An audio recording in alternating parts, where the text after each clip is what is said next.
नरोत्तमं देवीं सरस्वतीं व्यासं ततो जयमुदीरयेत्। Om Hari Om. I welcome you all to this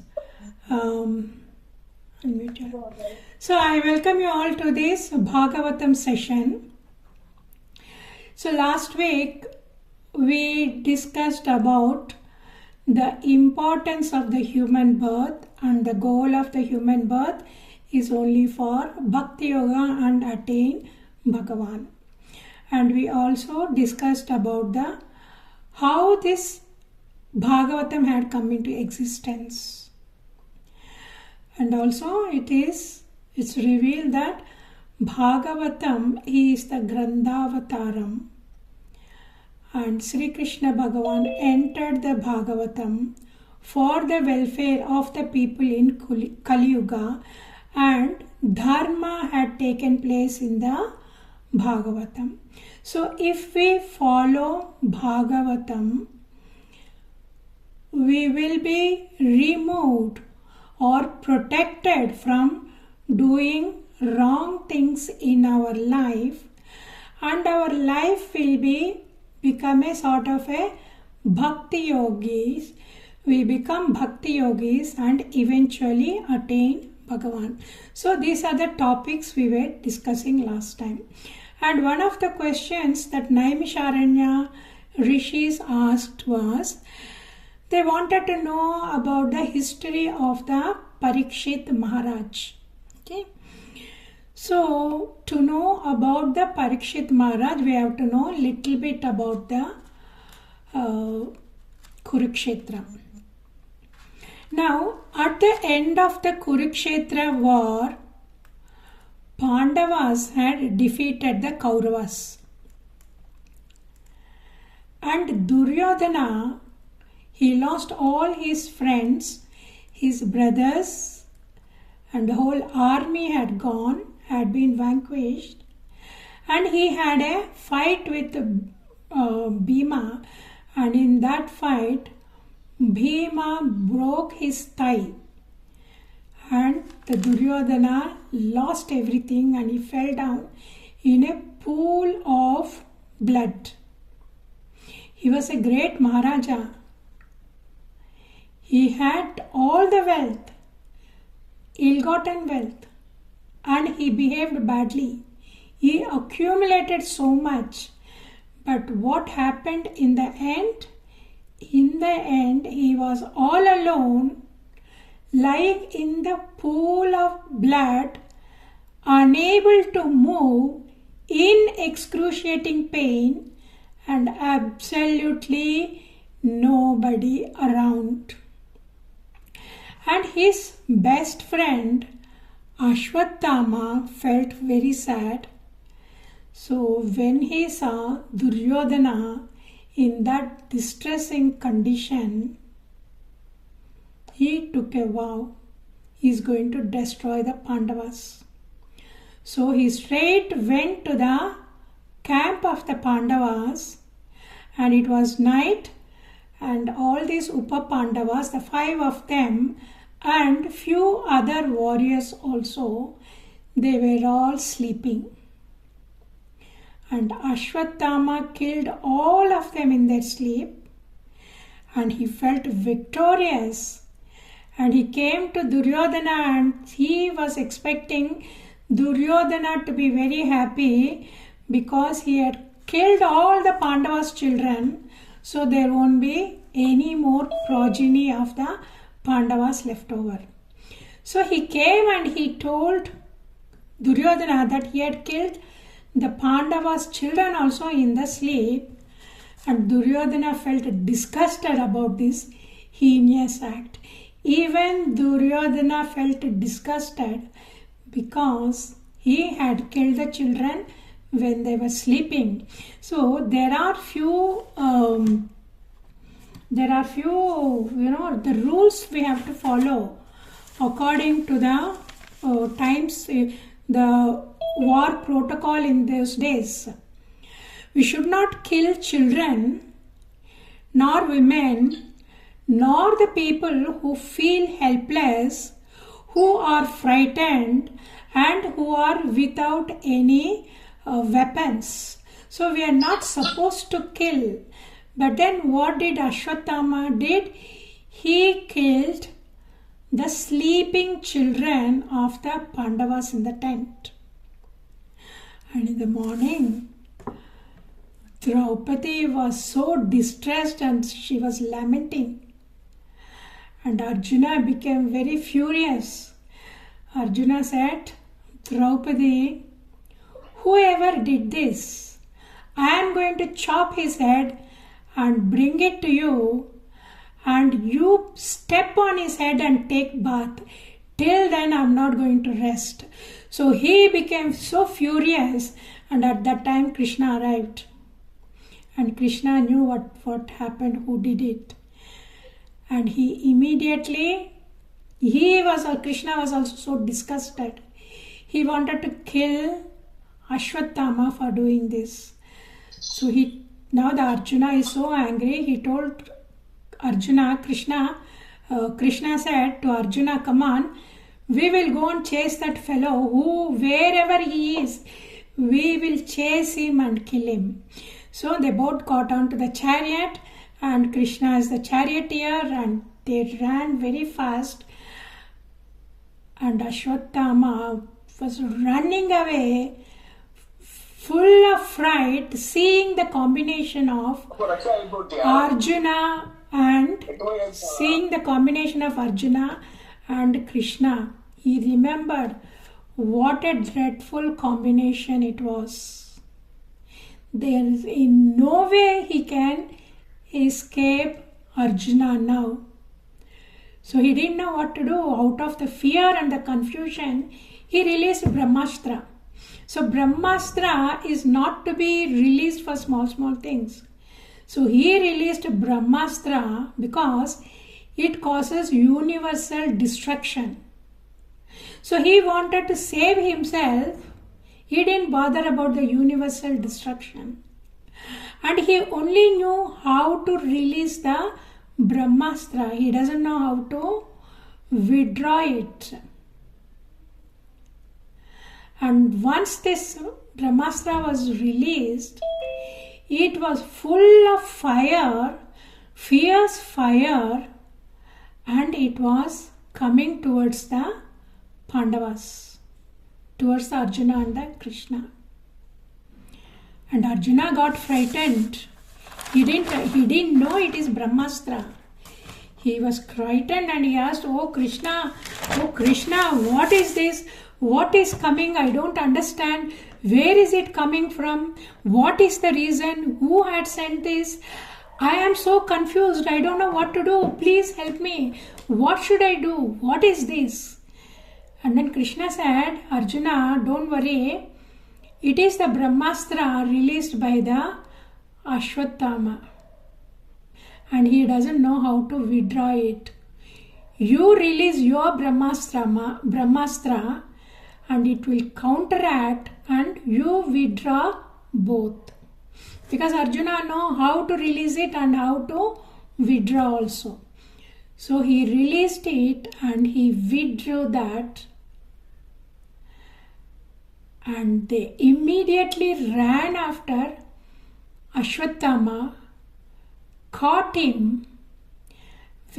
Arjuna was full of anger, full of rage. So he caught him and he tied him and then he dragged him towards the chariot. And he tied him to the chariot and then dragged him to the camp where Draupadi was staying. And Krishna said, kill him.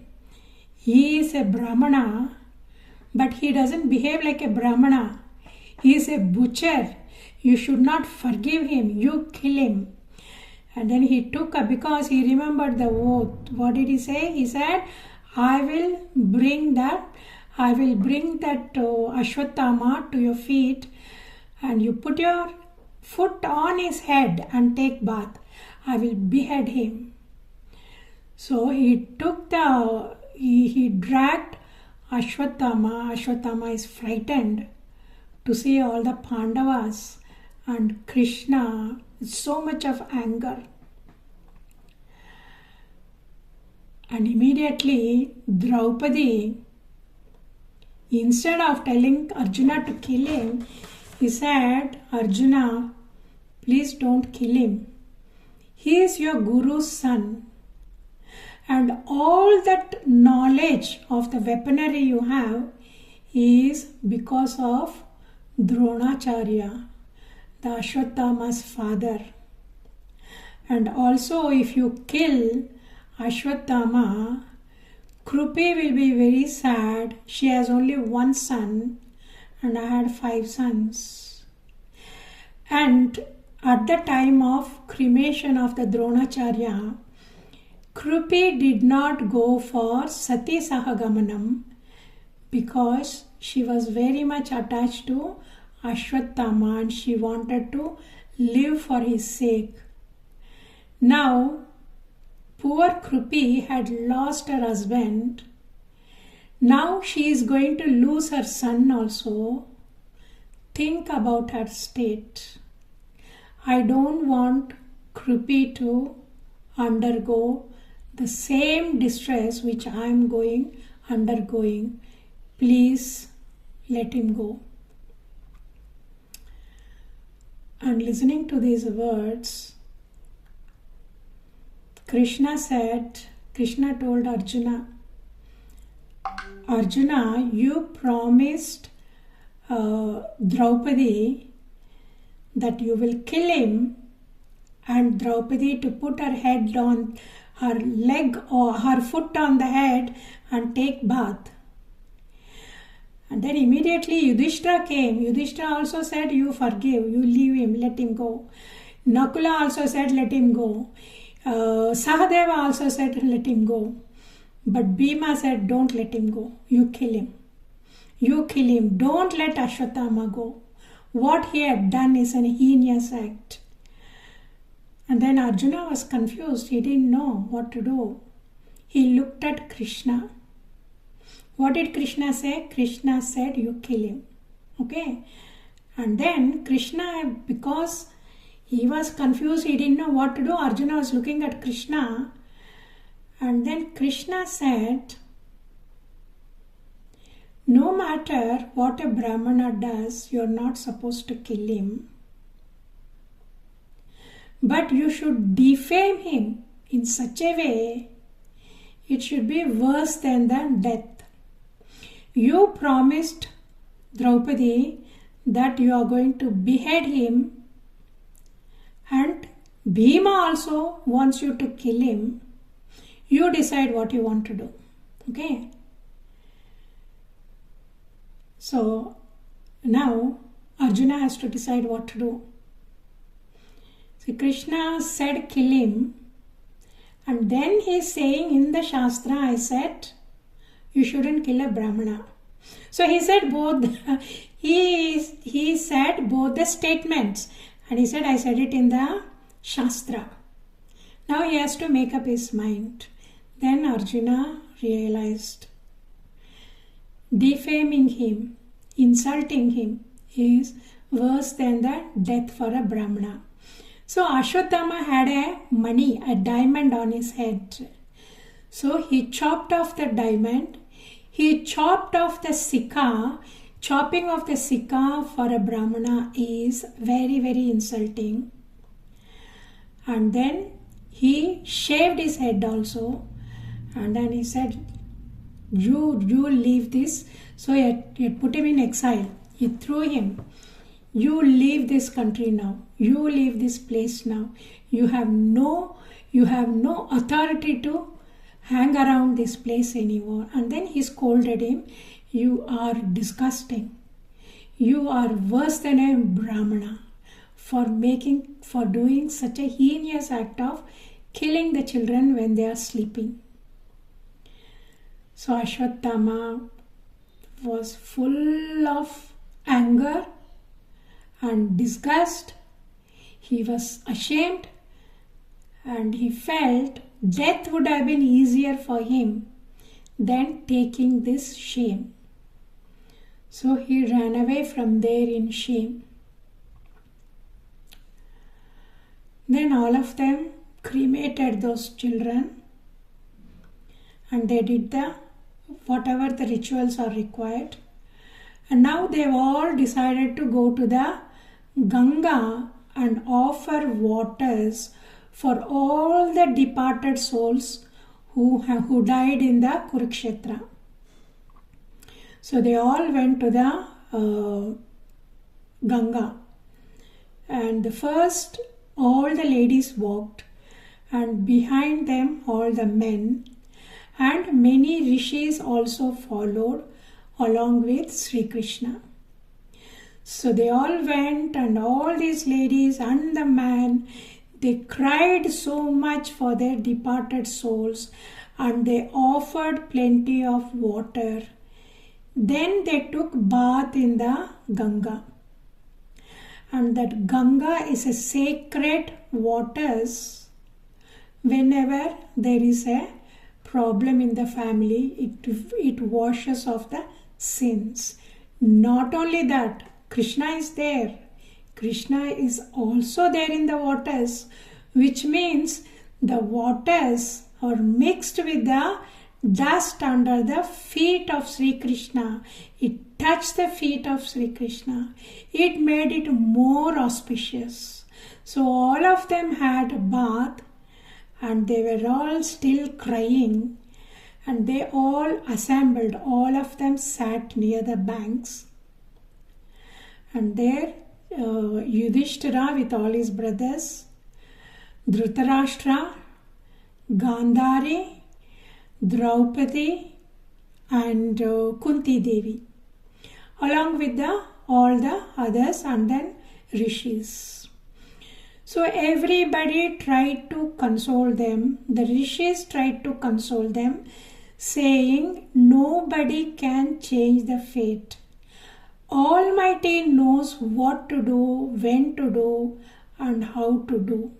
We are only nimittas. So we have nothing to do either to prevent or to make it happen. So you are not the cause for the disaster which happened. So you please console yourself. It is all in the hands of the Bhagavan. So no need to feel so distressed about it.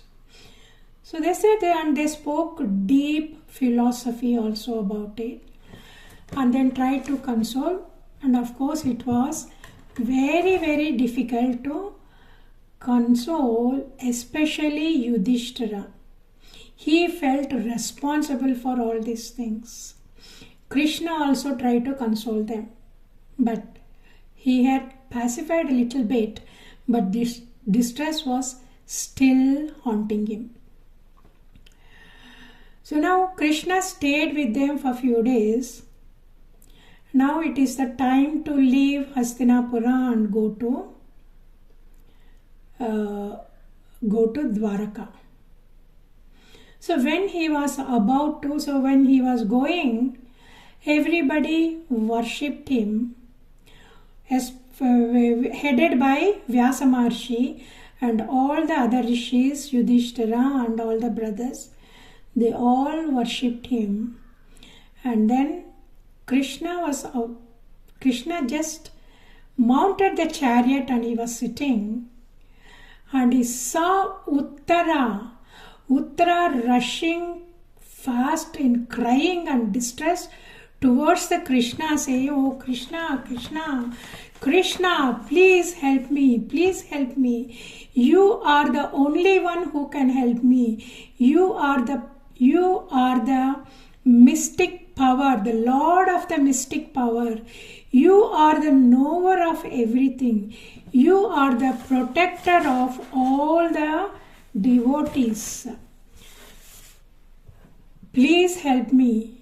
And now there is an iron with the fire is rushing towards me, and I am not afraid of dying. If you think I have to die of burns, I don't mind.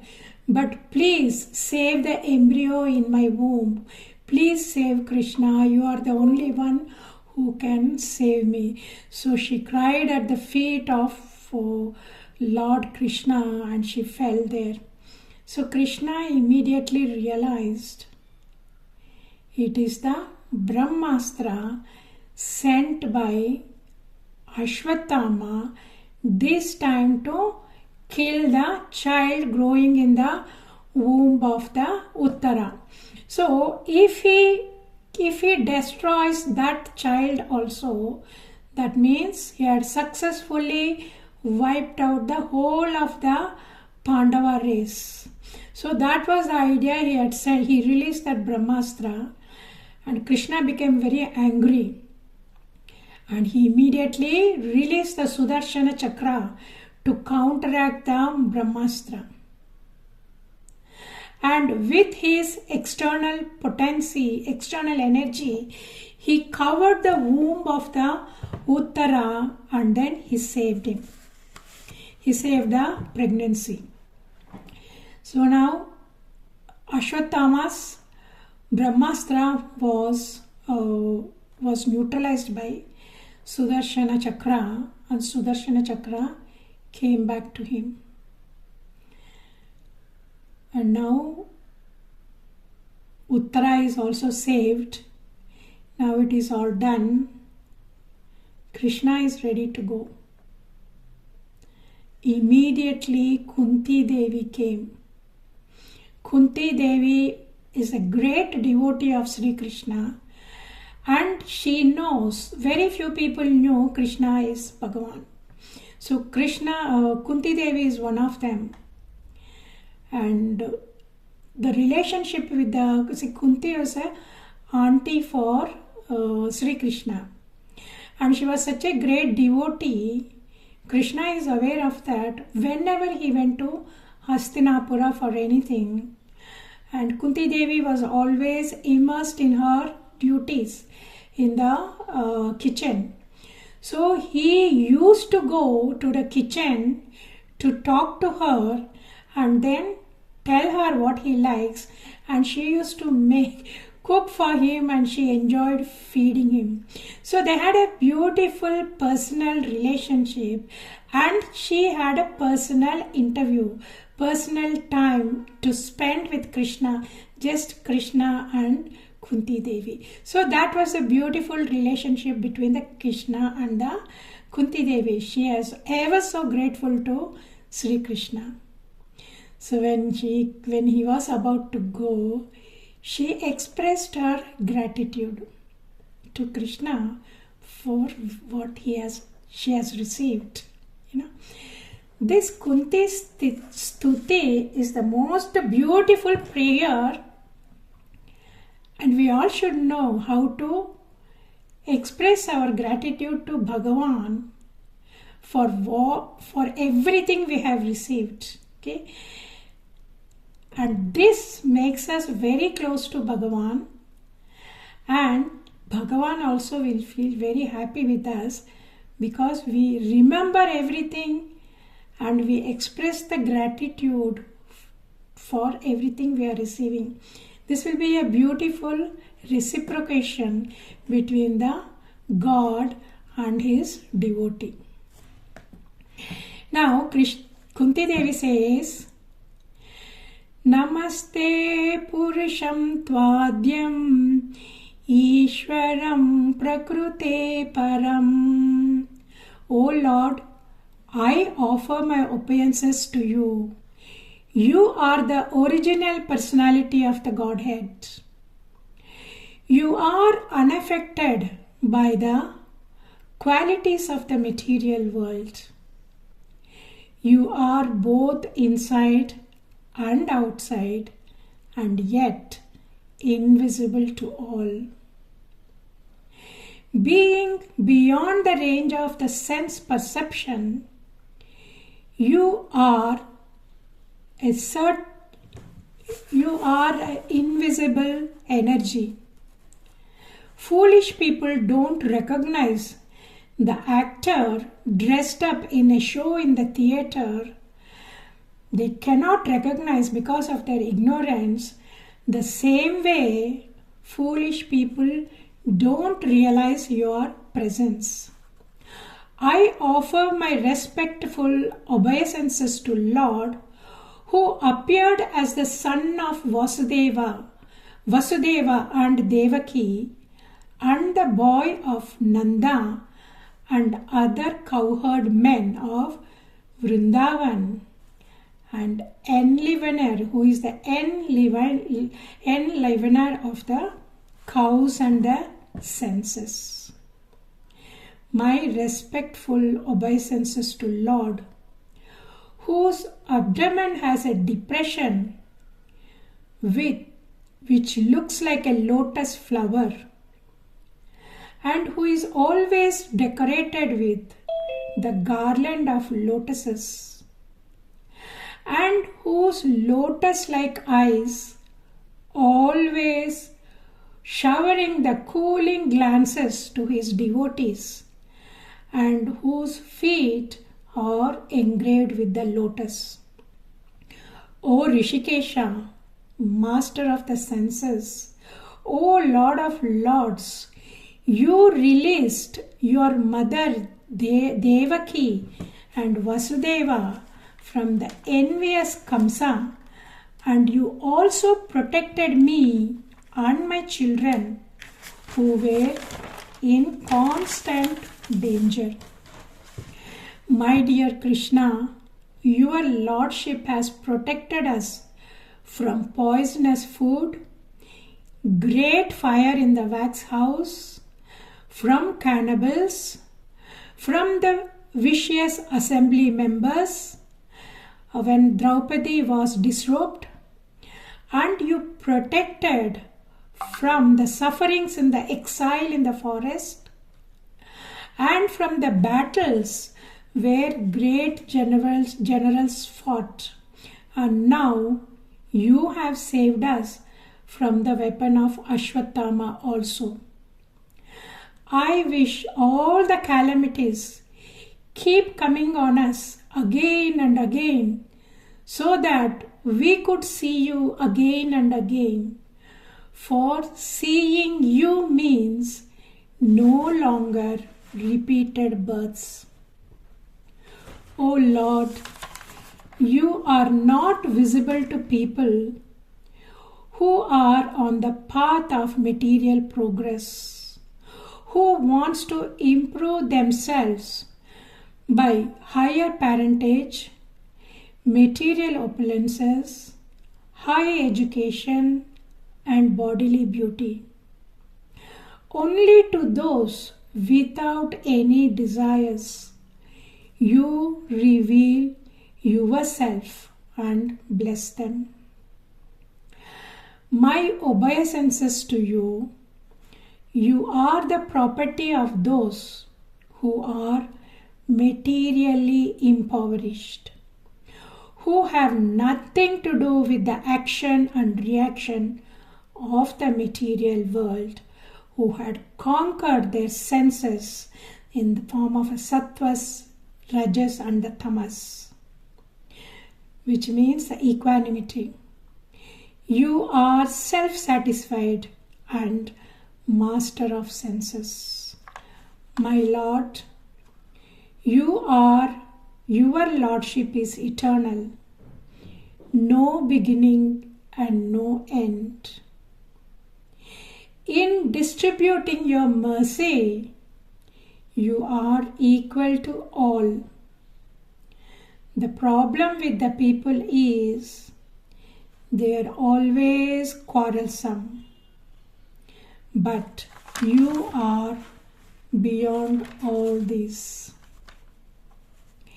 It is so bewildering, even though you are unmanifest.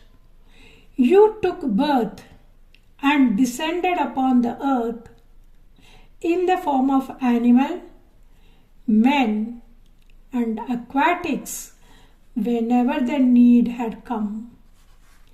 My dear Krishna, Yashoda took up the rope to bind you because you did a mistake.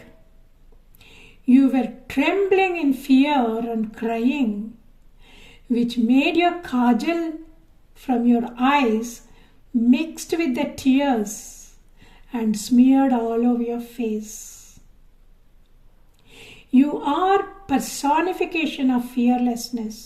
Still, you appear to be full of fear. Even though unborn, you are born to glorify the King Yadu, who is your devotee. To glorify your devotees, you come again and again just to make them glorious, just like the sandalwood tree glorifies the Malaya hills. Some say that Vasudeva and Devaki prayed in their previous Janma as Prusni and Sutapula to have you as their son. So to please them, you were born as their son, and also for the welfare of the all beings, and you killed all those people who were envious of the demigods. Some say world is overburdened and your son Brahmaji prayed to you to diminish the burden, and therefore you were born on his prayers to diminish the burden of the earth. Yet others say you appear to rejuvenate the devotional services of hearing, remembering, chanting, worshipping.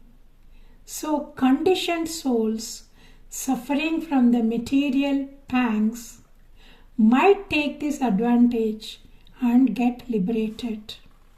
O Krishna, those who continuously chant your name, who hear your pastimes and the activities, are certain to see your lotus feet, which can stop the cycle of birth and death.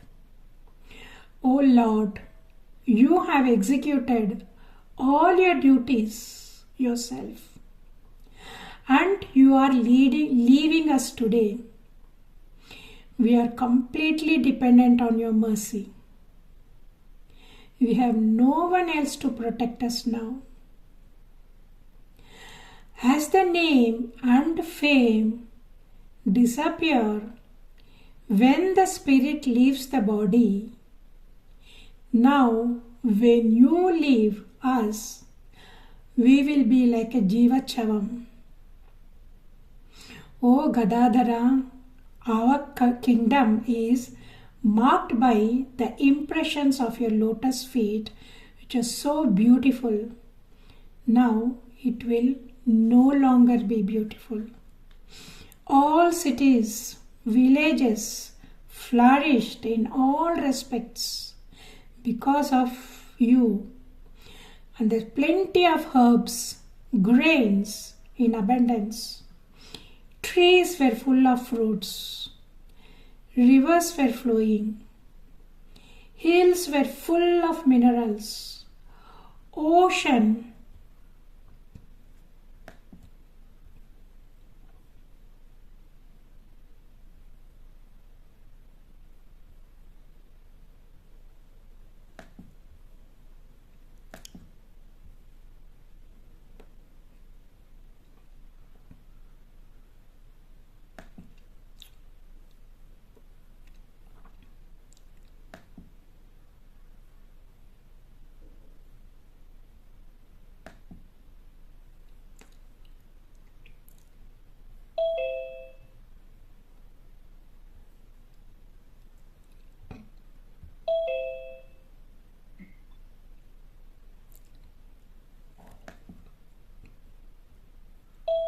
books ಅಂತ ಕೂಡ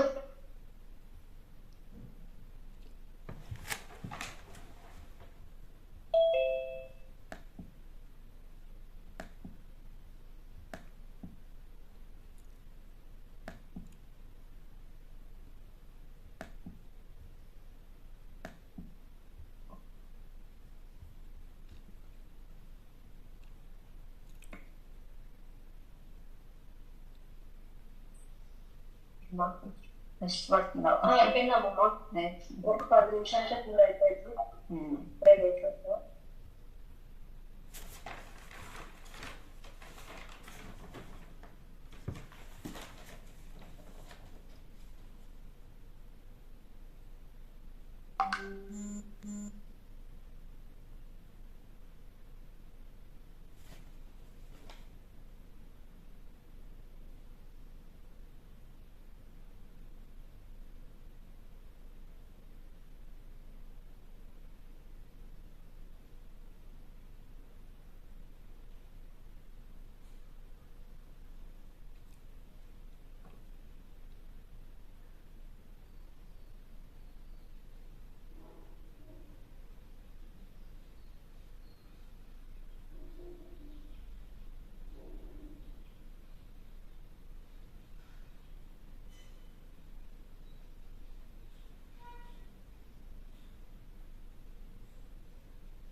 ఇది మధ్యాహ్నం చేసుకుందాం Manchuria కావాలంటే బయటికి తప్పుడు best. Okay, I will go back a bit. See, as the name and fame disappears when the spirit leaves the body, just like that now you are leaving us. We will be like an Jivachavam.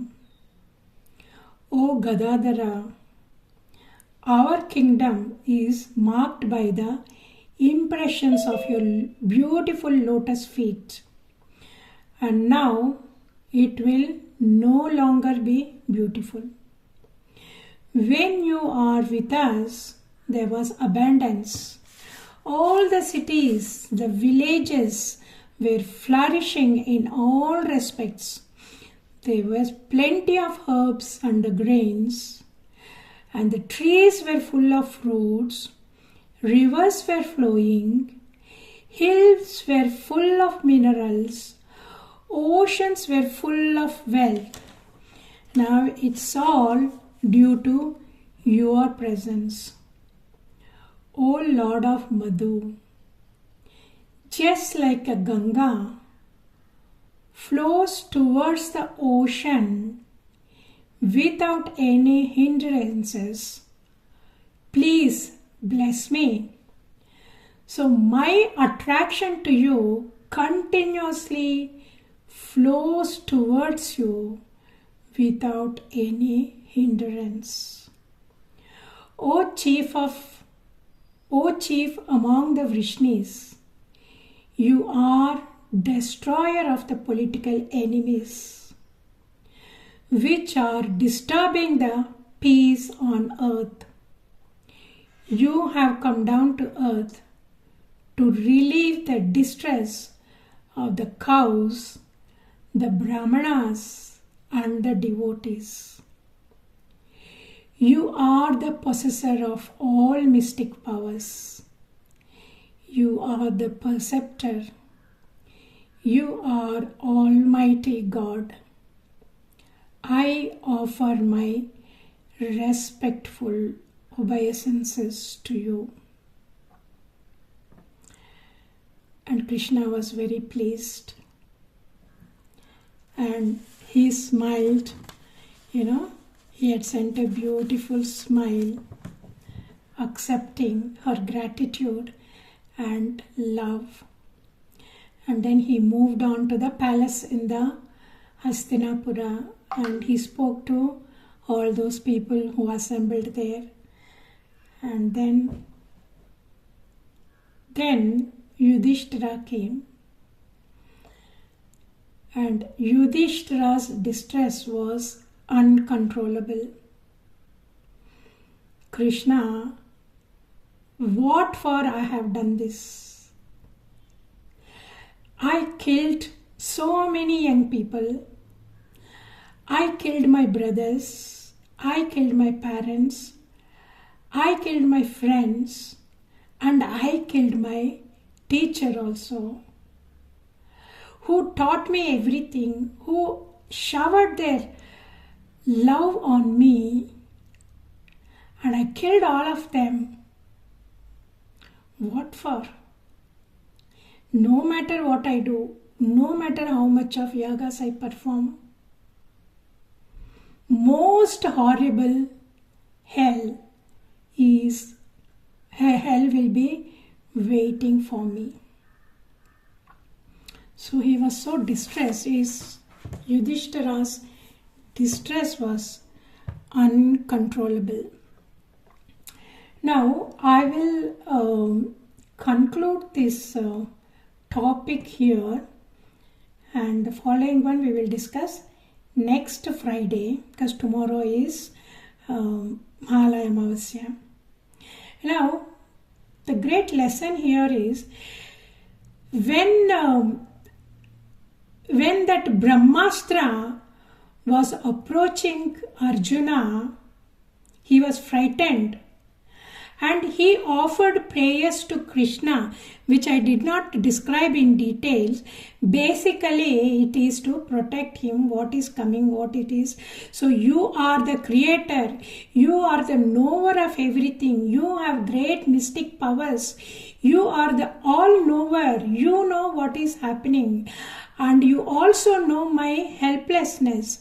Please protect me. What is this? Please tell me. Where is it coming from? So that in distress he prayed. Okay.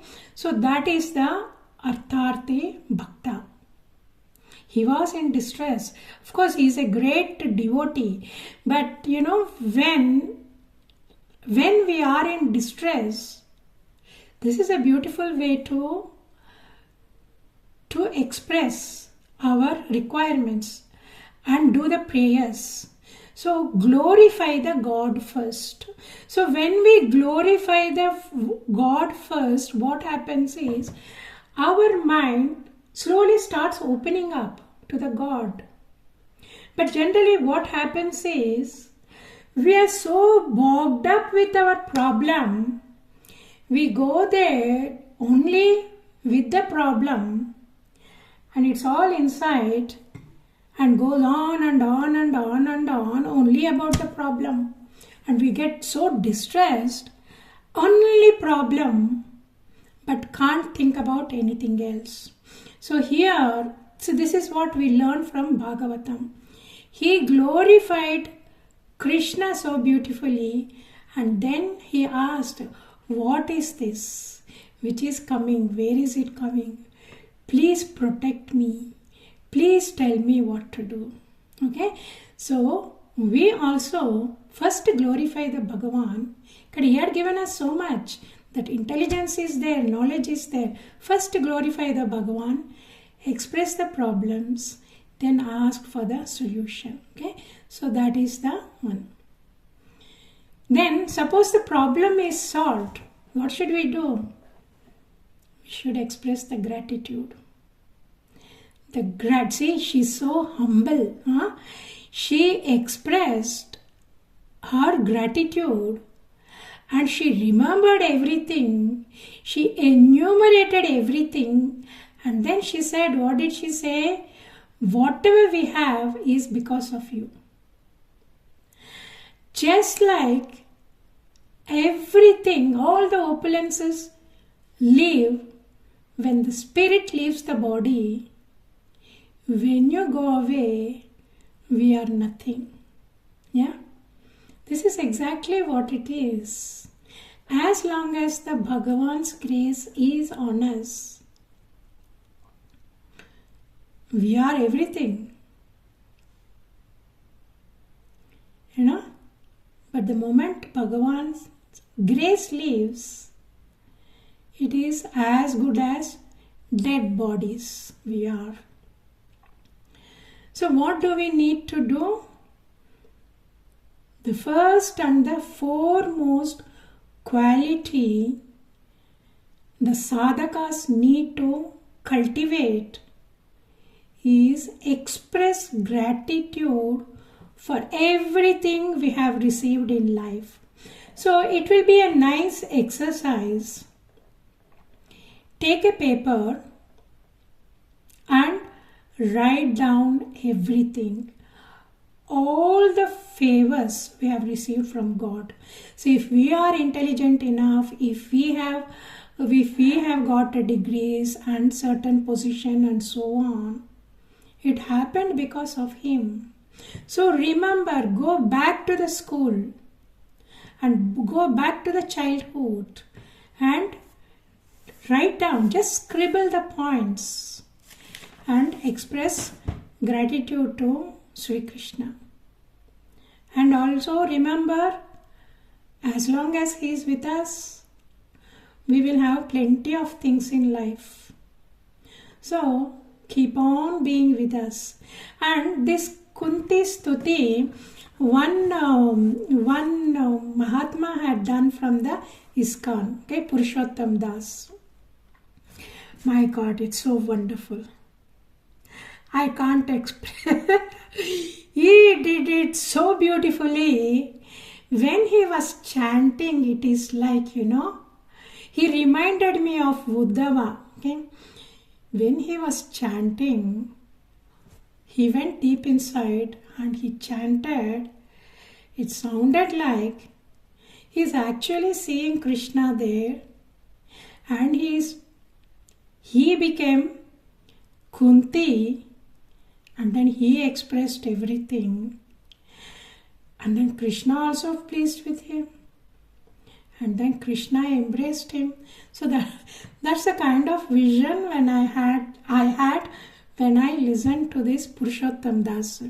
So his stutis, he had done quite a few stutis. And he had done, Damodara Ashtakam, which I liked it very much, and which I shared, in my previous Bhagavatam course. So this time I will send it. You please listen to that. It really touched me. And I just kept on listening to his. And at the end of 2-3 times I listened. My God, how much of devotion he has got. How much he has focused on the lotus feet of Krishna. How much he is experiencing his presence. So I really wondered. There are very nice singers and people who have done beautiful chantings.